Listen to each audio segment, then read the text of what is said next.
welcome to the Presidencies of the United States. I'm your host, Jerry Landry. Welcome to the second in our video series. This episode is actually going to be the first part of kind of a two-part response to a question from Les. So Les had asked if at the end of the series I'm currently doing on the podcast of the Presidency of John Adams, if I was going to do kind of a summary episode. Well, I hadn't really done anything like that for Washington, so I figured let's take the opportunity to do a brief summation of the Washington presidency. Now, for those of you who follow the podcast, you may have figured out that brevity is not my strong suit.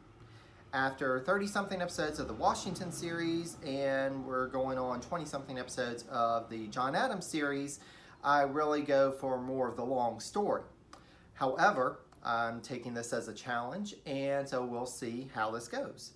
So as you can see, I've set 5 minutes on the clock, and in 5 minutes, I'm going to talk about the Washington presidency, giving a brief overview, and talk about kind of what I see as the key moments of it. So, sound good? All right, let's give this a whirl.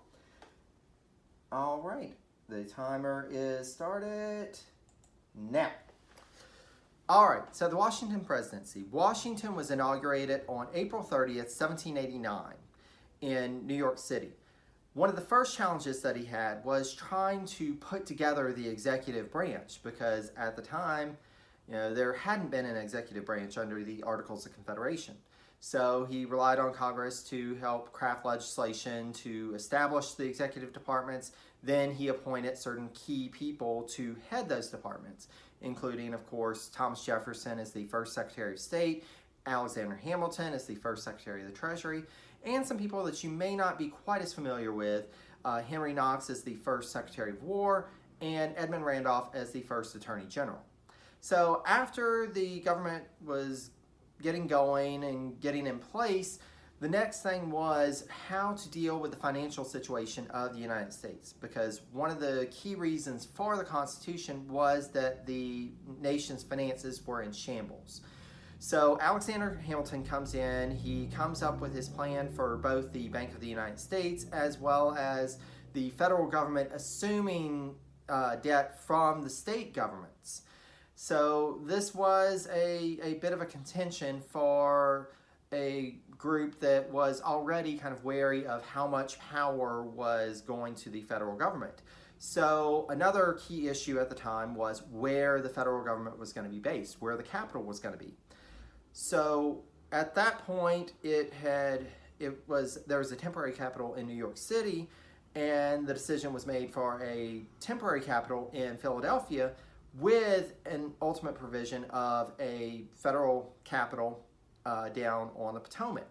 So there's been talk of the compromise of 1790 that Jefferson and Madison kind of gave in on the issue of the bank and the assumption in order to get the federal capital. So there's been some contention about whether that actually happened or not, but it does seem like there was some back and forth talk about what to do. Anyway, so after that was done, the capital moved to Philadelphia. It really became a bit more about foreign politics after that, because France was going through a revolution, as some of you may know. And one of the things with the revolution, they ended up in war with Britain. We were trying to maintain more of a neutral stance and build up our trade with both nations. But both nations were kind of pressing on the U.S. government to go ahead and declare for one or the other.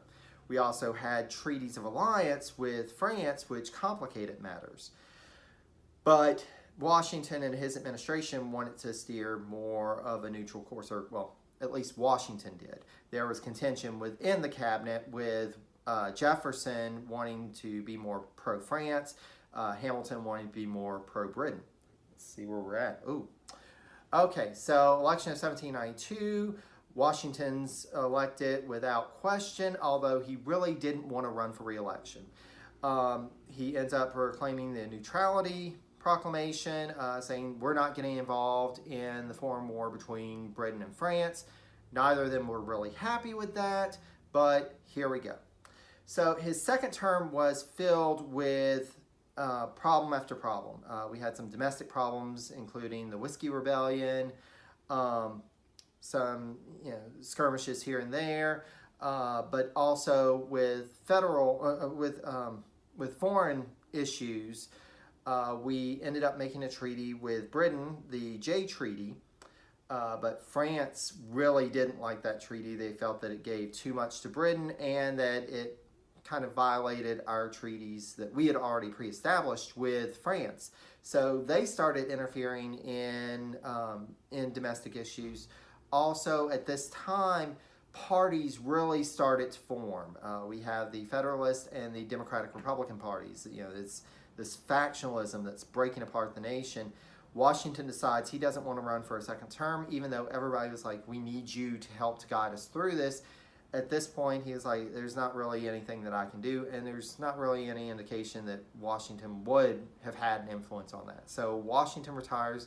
Election is 1796. He hands off the presidency to John Adams on March 4th, 1797.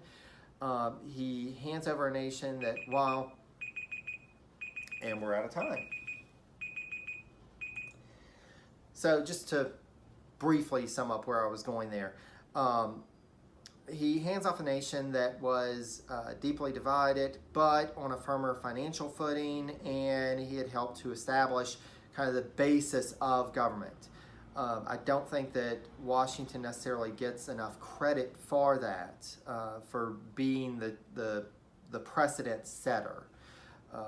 He didn't have a rule book to play by like so many other presidents do. He was making up the rules as he went along, and that's pretty amazing. There were problems with his presidency. There were problems with Washington, but that's a big ask of somebody. Okay, so I've went over the 5 minutes. I know, not much, but as you can see, there's a lot to talk about in the Washington presidency. So if you're interested, like I said, I have an entire series, 30-something episodes on the Washington presidency. You can go to the website at presidencies.blueberry, that's BLUBRRY.com, or you can find me on social media. I'm available on Facebook at facebook.com/presidencies, on Twitter at presidencies89, or on Instagram at Presidencies Podcast, all one word. Do you have a question about presidential history?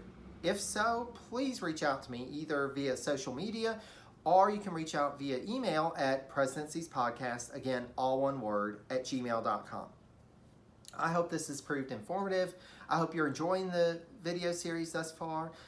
Like I said in the previous episode, this is something new for me, but I'm hoping that this will help me to reach a new audience and to be able to share more about presidential history beyond just our chronological narrative in the podcast. So thank you so much for joining me. Thank you so much for watching and listening, and I hope you have a great day.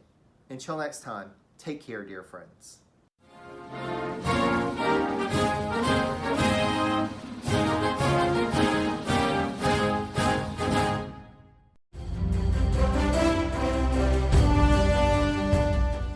This is Peter. And this is Tom. We want to tell you guys a little bit about our podcast. Tom and I met in college, became best friends, and then teachers almost 20 years ago. Sometimes school just does not allow us to elaborate on the topics that we find interesting, like the real shark attacks that inspired the movie Jaws, or the real historical context to Indiana Jones artifacts. Where does cereal come from? Or are zombies real? Does Ben Franklin really deserve to be on a $100 bill? On our podcast, just like in our class, there are no stupid questions. Just two friends having a lighthearted conversation about history, pop culture, and the context of current events. Listen to History Teachers Talking Podcast from Evergreen Network, anywhere you get your podcasts.